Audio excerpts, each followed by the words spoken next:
আসসালামু আলাইকুম, কেমন আছেন আপনারা?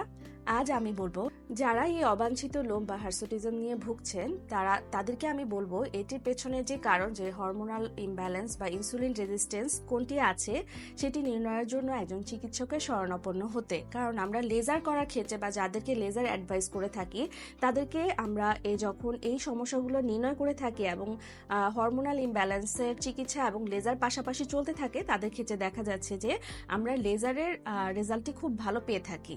এবং আমি বলবো যাদের এই লেজার চিকিৎসাটা দরকার আছে তাদেরকে খুব দ্রুতই আমাদের শরণাপন্ন হতে। কারণ লেজারটি আমরা যেই লেজারটি ইউজ করি না কেন, ইন্ডিয়াক বা ডায়োড লেজার, এটি শুধুমাত্র কালো রঙের যে হেয়ার সেটির উপরেই কাজ করে। বয়সের সাথে সাথে দেখা যাচ্ছে যে যখন আমাদের মাথার চুলের সাথে সাথে বডি হেয়ারের কালারও চেঞ্জ হয়ে যায়। সো এটির রং যখন পরিবর্তিত হয়ে সাদা বা গ্রে হেয়ার হবে তখন এটির উপর কিন্তু লেজার আর কাজ করবে না। সো হার্সিটিজমকে নিয়ে ভয় না পেয়ে বা এটার কোনো সমাধান নেই, বা আমরা ঘরোয়া কিছু পদ্ধতি ব্যবহার করি, যেমন থ্রেড, প্লাক এবং শেভ, যেটা আমাদের জন্য খুবই হ্যাজার্ডাস। মানসিকভাবে মেয়েরা খুব খারাপ ফিল করে যে তাকে শেভ করতে হচ্ছে। এটি সামাজিকভাবে বা পারিবারিকভাবে কোনোভাবেই মেয়েরা মেনে নিতে পারে না। কিন্তু এই লেজারের মাধ্যমে আমরা কিন্তু খুব সুন্দরভাবে এটার একটা সমাধান দিয়ে থাকতে পারি।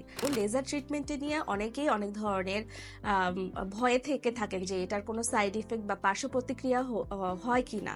তো আমি বলবো যে 1960 সাল থেকে লেজার আবিষ্কৃত হওয়ার পর থেকে এখন পর্যন্ত যত গবেষণা হয়েছে, আমাদের ত্বকের উপরে যে লেজারটি দেওয়া হয় এখন পর্যন্ত এটার কোনো সাইড ইফেক্ট পাওয়া যায়নি। লোকালি আমরা কিছু অনেক সময় করার সময় একটু লাল হয়ে যায় বা একটু ফুলে ওঠে, এটা অল্প কিছুক্ষণের মধ্যেই আবার ঠিক হয়ে যায়। সো এটি নিয়ে ভয় না পেয়ে যে লেজার চিকিৎসা করলে আমাদের ত্বকের কোনো ক্ষতি হবে বা এটার কোনো লং টার্ম সাইড ইফেক্ট আছে কিনা, সেক্ষেত্রে আমি বলে থাকবো যে না, এটা সম্পূর্ণ নিরাপদ একটা চিকিৎসা পদ্ধতি। এটির মাধ্যমে আপনি আপনার হার্সিটিজম বা অবাঞ্ছিত লোম থেকে খুব ভালো একটা রেজাল্ট পেতে পারেন। তো আমি বলে থাকবো যার এই লেজার ট্রিটমেন্টে দরকার আছে বলে মনে করছেন বা যে অবাঞ্ছিত লোম বা হার্সিটিজমের সমস্যা নিয়ে ভুগছেন, তিনি যেন একজন বিশেষজ্ঞ ডাক্তার যার লেজারের উপরে অনেক অভিজ্ঞতা আছে তার শরণাপন্ন হলে এটি থেকে খুব ভালো একটা সমাধান পেয়ে যাবেন। ধন্যবাদ।